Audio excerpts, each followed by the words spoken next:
Mary loved visiting the thrift store. She found treasures there, old books, vintage clothes and unique trinkets. Today was no exception. She found a beautiful vase. It had delicate flowers painted on it. Next to it was a stack of old records. She found her dad's favorite album. Smiling, she put it in her basket. Then she saw it. A teddy bear sat tucked away on a dusty shelf. It was old and worn, but something about it drew her in. "Just one more," she mumbled to herself. Mary picked up the bear. It felt strangely cold, and it had a peculiar musty smell, like old attic air and something else, something unsettling. But Mary couldn't resist. She added the bear to her finds. At home, Mary laid her treasures out on the table. The vase glinted in the sunlight. The record looked brand new. But the bear seemed out of place. Its fur was matted and patchy. One button eye dangled precariously. The other stared blankly ahead. Mary touched its fur. It felt rough and greasy. The unsettling smell was stronger now.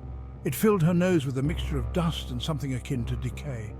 Mary wrinkled her nose. She decided to wash the bear before putting it out.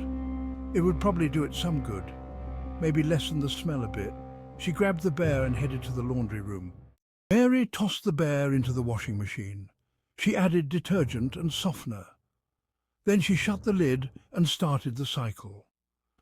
As the machine rumbled to life, Mary heard a loud thump from inside, like something heavy had been thrown against the lid. She paused, a little startled, but the machine continued to run, so she dismissed it and went back to her chores. A few minutes later, a burning smell filled the air. Mary rushed back to the laundry room. Black smoke was billowing out from under the washing machine door. Coughing, she quickly unplugged the machine. What in the world had happened? She cautiously opened the lid, ready to be met with a mess. The washing machine was empty. The bear was gone. Mary checked the dryer, the floor, everywhere, but the bear was nowhere to be found. She shrugged it off. Maybe it had somehow gotten stuck in the machine. She would check again later. That night, Mary started hearing things. Soft whispers coming from the hallway, the creak of footsteps on the stairs. She dismissed it as her imagination, but the unsettling feeling persisted. She started seeing shadows move in the corner of her eye, flickering shapes that vanished when she turned her head. Mary couldn't shake off the feeling that she was being watched. One morning, Mary found the bear sitting on her kitchen counter. It was dry and strangely clean, but its one-button eye seemed to glare at her. A wave of fear washed over Mary. How did the bear get there? She hadn't used the washing machine since the incident. She cautiously picked up the bear. Its fur felt strangely warm now, as if it were alive. Goosebumps prickled her skin. Mary quickly put the bear back on the counter.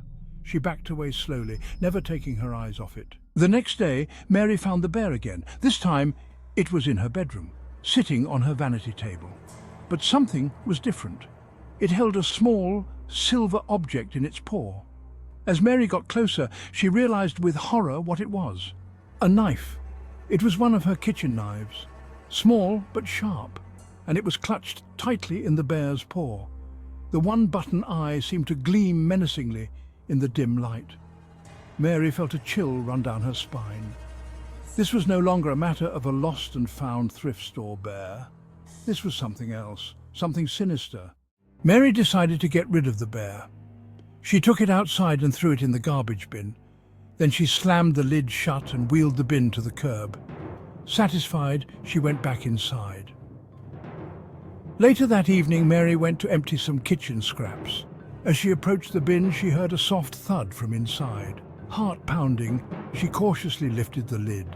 The bear was sitting on top of the garbage bags, its one-button eye fixed on her. This time, it was holding a larger knife, a butcher knife. Panic welled up inside Mary. She had thrown the bear away. She had seen it go into the garbage truck. Yet here it was again, back in her house, with a bigger, more menacing weapon. Mary felt trapped. She couldn't escape the bear. It was like it was tethered to her, haunting her every move. She tried everything to get rid of it. She tried burning it, drowning it, even leaving it at a donation center miles away, but the bear always found its way back to her. Each time it was angrier, more threatening. Mary was at her wit's end. She couldn't sleep, couldn't eat. The bear's constant presence had worn her down. It was always there, watching her, waiting. One night, Mary woke up to a cold sensation on her cheek. She opened her eyes to find the bear inches from her face. Its one-button eye seemed to burn into her soul. The butcher knife glinted under the moonlight.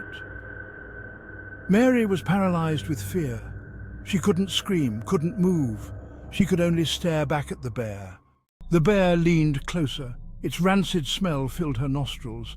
Then a raspy voice, barely audible, whispered from its moth-eaten fabric. "You can't get rid of me, Mary," it chuckled, a dry, crackling sound.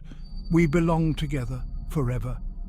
The bear pulled back, its one-button eye never leaving Mary's. It dropped the butcher knife on the pillow beside her, a final, terrifying gesture. Mary was trapped. The haunted thrift store bear wasn't just a creepy toy, it was her nightmare come true, and it wasn't going anywhere.